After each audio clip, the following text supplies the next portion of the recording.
ನಮಸ್ಕಾರ, ವನಶ್ರೀ ಚಾನಲ್ಗೆ ಸ್ವಾಗತ. ಅದರಲ್ಲಿರುವ ಬೆಲ್ಲೈಕನ್ ಮೇಲೆ ಕ್ಲಿಕ್ ಮಾಡಿ ಆಲ್ ಆಪ್ಷನನ್ನು ಸೆಲೆಕ್ಟ್ ಮಾಡ್ಕೊಳ್ಳಿ. ಇವಾಗ ಆಸೆ ಧಾರಾವಾಹಿ ನಿನ್ನೆ ಗುರುವಾರದ್ದು. ಅದು ಹೇಗೆ ಮೂವ್ ಆಯಿತು, ಯಾವ ಥರ ಕೇಸು ಹಾಕಿದ್ದಾಳೆ ಕಲ್ಯಾಣಿ ಅನ್ನೋದನ್ನು ಈ ವಿಡಿಯೋದಲ್ಲಿ ನೋಡೋಣ ಬನ್ನಿ. ಆಮೇಲೆ ಈ ಕಡೆ ತಾರಾ ಮತ್ತು ಒಬ್ಬನ್ನ ಲವ್ ಮಾಡ್ತಿದ್ದಾಳೆ. ಅದು ಕೂಡ ಇನ್ನೂ ಯಾರಿಗೂ ಗೊತ್ತಾಗಿಲ್ಲ. ತಾರಾ ಬದುಕಿದ್ದಾಳೆ ಅನ್ನೋದು ಗೊತ್ತಾಗಿದೆ, ಎಲ್ಲಿದ್ದಾಳೆ ಅಂತ ಗೊತ್ತಾಗಿಲ್ಲ. ಅವಳನ್ನು ಹುಡುಕ್ತಾ ಇದ್ದಾರೆ. ಅದಕ್ಕೆ ಮುಂಚೆ ಈ ಕಲ್ಯಾಣಿ ಕೇಸ್ ಹಾಕಿರೋದ್ರಿಂದ ಕೋರ್ಟಿಗೆ ಅಲಿಯುವಂಥ ಪರಿಸ್ಥಿತಿ ಬಂದಿದೆ ಇವಾಗ. ಆಮೇಲೆ ಇವಳಿಗೆ ತಾರಿಗೆ ಇವನ ಮೇಲೆ ಲವ್ ಆಗಿದೆ, ನಾನು ಮದುವೆ ಆಗಿಲ್ಲ, ನೀನು ಮದುವೆ ಆಗಿಲ್ಲ ಅಂತ ಹೇಳ್ಬಿಟ್ಟು ಅವನಿಗೆ ಹಿಡ್ಕೊಂಡು ಹಗ್ ಮಾಡ್ತಾಳೆ. ಅದಾದಮೇಲೆ ಅವನು ನಗಾಡ್ಕೊಂಡು ಆ ಕಡೆ ಹೋಗ್ತಾನೆ, ಇವಳು ನಗಾಡ್ಕೊಂಡು ಈ ಕಡೆ ಬರ್ತಾಳೆ. ಮೋಸ್ಟ್ಲಿ ಇವಳಿಗೆ ಲವ್ ಆಗಿದೆ ಅವನ ಮೇಲೆ. ಹಾಗಾಗಿ ಆಮೇಲೆ ಇದೆಲ್ಲ ಮುಗಿದ ಮೇಲೆ ಈ ಥರ ಹಗ್ ಮಾಡ್ಕೊಂಡಾದಮೇಲೆ ಇವರು ತುಂಬಾ ಇಷ್ಟಪಟ್ಟಿದ್ದಾಳೆ ಅಂತ ಕಾಣುತ್ತೆ. ಆ್ಯಕ್ಚುಲಿ ಹಣೆಗೆ ತಕ್ಕಿಸ್ಕೊಂಡ್ರೆ ಅಂದರೆ ನಮ್ಮದೇ ಮದುವೆ ಆಗುತ್ತೆ ಅನ್ನೋದು ಒಂದು ಅವ್ರದ್ದು ವಾಡಿಕೆ. ಅಂದರೆ ನಾನು ನಿನ್ನ ಹಣೆಗೆ, ನೀನು ನನ್ನ ಹಣೆಗೆ ತಾಕಿಸ್ಕೊಂಡ್ರೆ ಬೇಗ ಮದುವೆ ಆಗುತ್ತೆ ಅನ್ನೋದು ಒಂದು ವಾಡಿಕೆ ಇದೆ. ಹಾಗಾಗಿ ಇವರು ಆ ರೀತಿ ಮಾಡ್ಕೊಳ್ತಾ ಇದ್ದಾರೆ. ಅದಾದಮೇಲೆ ಮುಂದಕ್ಕೆ ಕೋರ್ಟಿಗೆ ಹೋಗ್ತಾ ಇರ್ತಾರೆ. ಮತ್ತು ಶಾಂತಿ ಮತ್ತು 8 ಡಿಗ್ರಿ ಮನೋಜ ಇಬ್ಬರೂ ಕೋರ್ಟ್ ಹತ್ರ ಹೋಗ್ತಾರೆ. ಕೋರ್ಟ್ ಹತ್ರ ಹೋಗ್ತಿರುವಾಗ ಇದೇನು ಕರ್ಮನಪ್ಪ, ನಾವೇನು ಕರ್ಮ ಮಾಡಿದ್ದೀವಿ, ಹೋಗಿ ನಾವು ಕೋರ್ಟಿಗೆ ಅಲಿಯಂಗೆ ಮಾಡಿಬಿಟ್ಲಲ್ಲ ಇವಳು ಎಲ್ಲಿದ್ಲು, ಇವಳು ಯಾರು, ಯಾತಕ್ಕೆ ನಮಗೆ ಈ ಥರ ಹಿಂಸೆ ಕೊಡ್ತಿದ್ದಾಳೆ ಅಂತ ಅಮ್ಮ ಮಗ ಮಾತಾಡ್ಕೊಂಡು ಹೋಗ್ತಾ ಇರ್ತಾರೆ. ಮಾತಾಡ್ಕೊಂಡು ಹೋಗಿ ಒಂದು ಕಡೆ ನಿಂತ್ಕೊಳ್ತಾರೆ. ಆಮೇಲೆ ನೀನು ಹೆದರಬೇಡ ಮನೋಜ, ನಾನಿರೋವರೆಗೂ ನೀನು ಹೆದ್ರಕ್ಕೆ ಹೋಗಬೇಡ, ನೀನು ಧೈರ್ಯವಾಗಿರು ಅಂತ ಶಾಂತಿ ಹೇಳ್ತಾಳೆ. ಆವಾಗ ಮನೋಜ ನಮ್ಮ ನೀನಿರೋವರೆಗೂ ನನಗೆ ಭಯ ಇಲ್ಲ, ನೀನಿದೆಯಲ್ಲ ಅಂತೇಳ್ಬಿಟ್ಟು ಅವನೂ ಅಲ್ಲಿ ಉಪಾಯ ಮಾಡಿಕೊಂಡು ಅಮ್ಮನ ಹತ್ರ ಮಾತಾಡ್ತಾ ನಿಂತಿರ್ತಾನೆ. ಆವಾಗ ಇವಳು ಕಲ್ಯಾಣಿ ಅಲ್ಲಿಂದ ಎಂಟ್ರಿ ಆಗ್ತಾಳೆ. ಇವರಿಬ್ಬರನ್ನ ನೋಡ್ತಾಳೆ.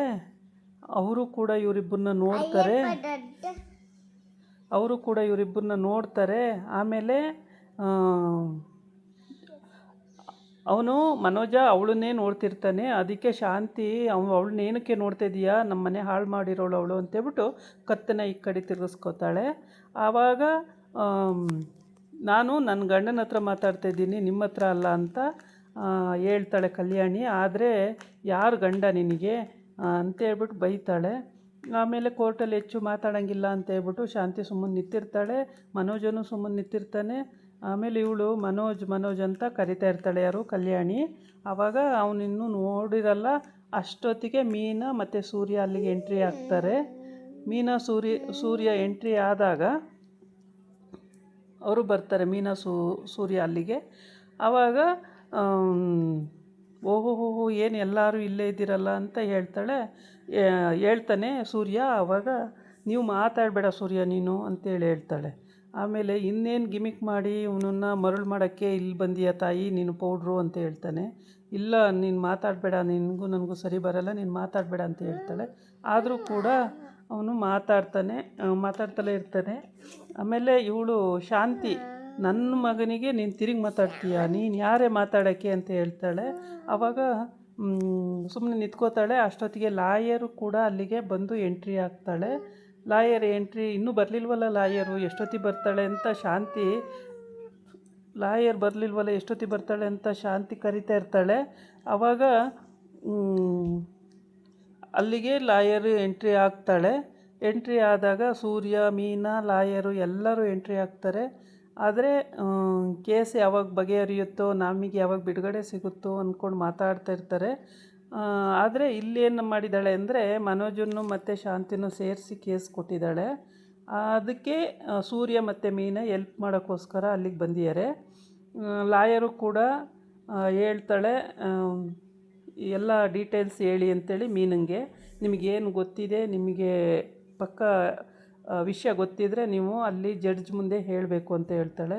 ಆಯಿತು ಮೇಡಮ್ ಹೇಳ್ತೀನಿ ನಾನು ಅಂತ ಮೀನಾ ಹೇಳ್ತಾಳೆ.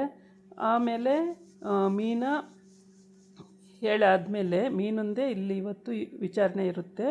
ಹಾಗಾಗಿ ಈ ಇಯರಿಂಗಲ್ಲಿ ಮೀನಾ ಏನು ಹೇಳ್ತಾಳೆ ಅನ್ನೋದ್ರ ಮೇಲೆ ನಿಂತಿದೆ. ಕಲ್ಯಾಣಿ ಎಲ್ಲರಿಗೂ ಆವಾಜ್ ಹಾಕ್ಕೊಂಡು ತಿರುಗ್ತಾ ಇದ್ದಾಳೆ.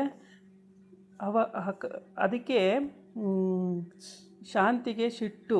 ಶಾಂತಿ ಏನಪ್ಪ ನಮ್ಮ ಪರಿಸ್ಥಿತಿನ ಈ ಲೆವೆಲಿಗೆ ತಂದುಬಿಟ್ಲಲ್ಲ ಅಂತೇಳಿ ಅವಳಿಗೆ ಸಖತ್ತು ಕೋಪ ಇದೆ. ಆದರೆ ಮನೋಜ ಏನು ಮಾತಾಡಲ್ಲ, ಸುಮ್ಮನೆ ನಿಂತ್ಕೊಂಡು ಕಲ್ಯಾಣಿ ಮನೋಜನ ಮುಖ ನೋಡ್ತಾ ಇರ್ತಾರೆ.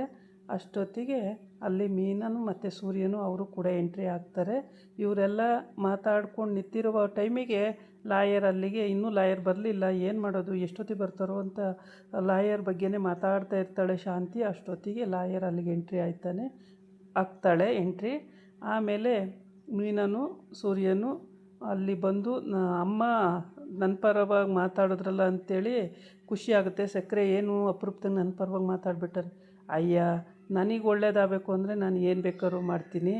ನೀನು ನನ್ನ ಮಗ ಅಂತ ಎಲ್ಲ ಮಾತಾಡಲಿಲ್ಲ, ಯಾರೋ ಬೇರೆಯವರು ಅಂತ ನನ್ನ ಬಗ್ಗೆ ನಮ್ಗೆ ಒಳ್ಳೇದಾಗಬೇಕಷ್ಟೇ. ನನಗೂ ಮನೋಜಿಗೂ ಒಳ್ಳೇದಾಗಬೇಕು ಅಂದರೆ ಏನು ಬೇಕಾದ್ರೂ ಮಾಡ್ತೀನಿ ಅಂತ ಹೇಳ್ತಾಳೆ. ನಿನ್ನ ಬುದ್ಧಿ ಎಲ್ಲಿ ಬಿಟ್ಟು ಬಾಳ್ತೀಯ ಅಂತೇಳಿ ಸೂರ್ಯ ಹೇಳ್ತಾನೆ. ಹೌದು ಕಣೋ, ನಾನು ಹಂಗೇನೆ, ನೀನು ಯಾವ ಸೀಮೆ ಮಗನೋ ನನಗೆ ಅಂತ ಹೇಳ್ತಾ ಇರ್ತಾಳೆ. ಅಷ್ಟೊತ್ತಿಗೆ ಲಾಯರ್ ಅಲ್ಲಿ ಬಂದಾಗ ಲಾಯರ್ಗೇನೋ ಮಾತಾಡ್ತಾನೆ. ಆವಾಗ ನನ್ನ ಮಗ ಅವನು, ನಾನು 9 ತಿಂಗಳು ಎತ್ತು ಒತ್ತಿದ ಮಗ, ನನ್ನ ಮಗನ ಬಗ್ಗೆ ಹಿಂಗೆ ಮಾತಾಡ್ತೀರಾ ಅಂತ ಅಲ್ಲೂ ಜೋರು ಮಾಡ್ತಾಳೆ.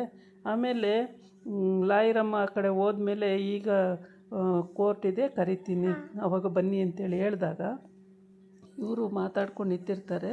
ಕಲ್ಯಾಣಿ ಸೂರ್ಯಂಗೂ ವಾಗ್ವಾದ ನಡೀತಾ ಇರುತ್ತೆ. ಆ ಟೈಮಿಗೆ ನನ್ನ ಮಗನಿಗೆ, ನಾನು 9 ತಿಂಗಳು ಎತ್ತು ಒತ್ತಿರೋ ಮಗನಿಗೆ ತಿರುಗಿ ಮಾತಾಡ್ತೀಯ ನೀನು ಅಂತೇಳಿ ಕಲ್ಯಾಣಿ ಮೇಲೆ ಕೂಗಾಡ್ತಿರ್ತಾಳೆ. ಆಮೇಲೆ ಕಲ್ಯಾಣಿ ಏನೂ ಮಾಡೋಕ್ಕೆ ಆಗದೇನೆ ಸುಮ್ಮನೆ ನಿಂತಿರ್ತಾಳೆ. ಅಂದರೆ ಕೋರ್ಟಿಗೆ ಹಾಕ್ಕೊಂಡಿದ್ದಾಳೆ. ಅದು ಎಲ್ಲಿವರೆಗೆ ಬರುತ್ತೆ, ಮುಂದಕ್ಕೆ ಏನಾಗುತ್ತೆ ಅನ್ನೋದನ್ನು ಮುಂದೆ ನೋಡ್ಕೊಂಡು ಹೋಗಬೇಕಾಗುತ್ತೆ. ಈ ಧಾರಾವಾಹಿನ ಪೂರ್ತಿ ಡೀಟೇಲ್ಸ್ ಈ ವಿಡಿಯೋದಲ್ಲಿದೆ. ಎಲ್ಲೂ ಸ್ಕಿಪ್ ಮಾಡ್ದಂಗೆ ಫುಲ್ ನೋಡಿ, ನಿಮಗೆ ಎಲ್ಲ ಅರ್ಥ ಆಗುತ್ತೆ. ಮತ್ತು ಇವತ್ತಿನ ವಿಡಿಯೋ ಇಷ್ಟ ಆಗಿತ್ತು. ನಾಳೆ ವಿಡಿಯೋದಲ್ಲಿ ಇನ್ನೂ ಡೀಟೇಲ್ಸು ಕೋರ್ಟಲ್ಲಿ ಏನಾಯಿತು ಎತ್ತ ಅನ್ನೋದನ್ನು ವಿಡಿಯೋದಲ್ಲಿ ನೋಡ್ಬೋದು. ಇದಾಗಿತ್ತು ಇವತ್ತಿನ ವಿಡಿಯೋ. ನಾಳೆ ಇನ್ನೊಂದು ವಿಡಿಯೋ ಜೊತೆ ಮತ್ತೆ ಬರ್ತೀನಿ. ನಮಸ್ಕಾರ. ಎಲ್ಲರೂ ಸಬ್ಸ್ಕ್ರೈಬ್ ಮಾಡೋದು ಮಾತ್ರ ಮರಿಬೇಡಿ.